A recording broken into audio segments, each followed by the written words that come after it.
آج ہمارا معاملہ کیسا ہو گیا، ہم ہر چیز کو دین اسلام کی ایزی لیتے چلے جا رہے ہیں۔ میں نے آپ کو سمجھایا تھا کہ دیکھو جمعے کے دن اللہ سبحانہ و تعالی فرشتے کو خاص طور پہ مسجد کے دروازے پر بھیجتے ہیں، جو اپنے ہاتھ میں اٹینڈنس کا رجسٹر لیے کھڑا ہوتا ہے، جو بندہ آتا جاتا ہے اس کا نام لکھتے جاتا ہے۔ ہاں بھائی آگے عبداللہ، آگے عبد الرحمن، آگے محمد بھائی، آگے آپ، آگے نام لکھتا ہے۔ لیکن جیسے ہی بیان کرنے والا، خطبہ دینے والا اپنا بیان اور خطبہ شروع کرتا ہے تو وہ فرشتہ رجسٹر بند کر کے بیان سننے کے لیے آ کر بیٹھ جاتا ہے۔ اب بیان شروع ہونے کے بعد وہ فرشتہ رجسٹر بند کرنے کے بعد جو لوگ آئے ہیں، کیا ان کی اٹینڈنس پڑیں گی؟ ایبسینٹ رہیں گے وہ لوگ، جمعے میں ان کا نام نہیں آئیں گا۔ ایسے ہی ہم غفلت میں کئی جمعے پڑھتے چلے جا رہے ہیں، اللہ تعالیٰ کے بعد جب قیامت میں جائیں گے یہ سوچ کے چلے جائیں گے کہ پورے جمعے پڑے ہوئے ہیں، لیکن اٹینڈنس کا رجسٹر کھولیں گے تو جمعے کا ایبسینٹ رہیں گے نہیں، بہت ساری چیزیں۔ اللہ اکبر۔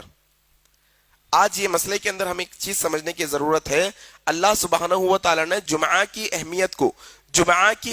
کو واضح کرنے کے لیے، بتانے کے لیے قرآن کے اندر ایک سورہ ہی نازل کر دیا سورہ جمعہ کے نام سے۔ بہت سارے سورے نا، سورہ فاتحہ، سورہ نساء، سورہ بقرہ، سورہ آل عمران، تو ویسے ہی سورہ یاسین، سورہ رحمان، تو ویسے ہی ایک سورہ ہے جس کا نام ہے سورہ جمعہ۔ جمعہ کے دن کے نام سے سورہ رکھ دیا گیا، ماشاءاللہ۔ اور یہ سورہ کے اندر خاص طور پہ کیا کہا گیا، دیکھو آپ سورہ جمعہ، سورہ نمبر 65، اس کی آیت نمبر 9،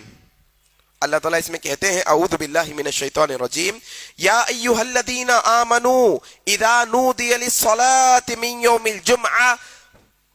فاسعوا الى ذکر اللہ وذروا البیع ذالکم خیر لکم ان کنتم تعلمون۔ اللہ تبارک و تعالیٰ اس کے اندر ایمان والوں سے کہہ رہے ہیں، وہ لوگ جو ایک اللہ کو مانتے، آخرت پہ ایمان رکھتے، قرآن پر ایمان رکھتے، رسولوں پر ایمان رکھتے، تقدیر پر ایمان رکھتے، یہ سب لوگوں سے اللہ تعالیٰ کیا کر رہے ہیں، مخاطب ہو کے، یا ایھا الذین آمنوا اذا نودی للصلاة من یوم الجمعہ، اے وہ لوگوں جو ایمان لائے ہو، جمعہ کے دن کی اذان دی جائے تو تم اللہ کے ذکر کی طرف دوڑ پڑو اور خرید و فروخت کو ترک کر دو، چھوڑ دو۔ اللہ تعالیٰ اس کے اندر واضح طور پر ہمیں یہ سمجھا رہے ہیں، یہ بتا رہے ہیں کہ دیکھو جمعہ کے دن تم جب اذان دے دی جائے، جمعہ کے لیے پکارا جائے کہ دیکھو جمعہ کے دن تمہیں آنا ہے، تو سب سے پہلے اپنے سب چیزوں کو چھوڑ کر کہاں جاؤ، اللہ کے ذکر کی طرف مسجدوں میں آ جاؤ۔ اور کیا بنے اللہ تبارک و تعالی، وَذَرُوا الْبَيْعَ۔ وَذَرُوا الْبَيْعَ کا مطلب کیا ہوتا ہے؟ بیع کا جو معنی ہے یہ اس آیت کے اندر خرید و فروخت بھی ہوتا ہے۔ اذان ہو جانے کے بعد ایک ایمان والے کے لیے یہ بات مناسب نہیں کہ وہ نہ تو کچھ بیچے اور نہ تو کچھ خریدے، اور علماء اکرام نے کہا اس کے اندر بیع خرید و فروخت کے معنی میں یہ ہے کہ دنیا کے جتنے بھی انسان کے کام ہوتے ہیں وہ سب بیع میں آتے ہیں۔ کچھ بھی کام خرید و فروخت کے علاوہ بھی جو اپنے ضروریات کے کام ہوتے ہیں وہ سارے کام جب اذان دے دی جائیں گی جمعہ کی تو وہ سارے کام کو ترک کر کے کہاں آنا ہے، مسجد کو آنا ہے۔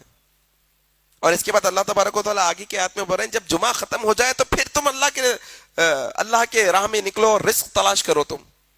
لیکن ہمارا معاملہ کیسا ہے؟ ہمارا معاملہ ایسا ہے کہ بھائی میری دکان ہے، میں کیا کرتا ہوں کہ میں دیکھو میاں میرے پاس کام کرنے والا لڑکا ہے، میں کیا کروں گا، پہلے میں جمعہ پڑھ لے کے آ جاؤں گا، جب تک تم کیا کرنا، دکان کھلی رکھنا، میں جمعہ پڑھ لے کے آ جاؤں گا، تم دکان چلاتے رہنا، اور جب میں واپس آ جاؤں گا تو تم جا کر جمعہ پڑھ لینا، میں 1:30 بجے والی پر پڑھ لوں گا، تم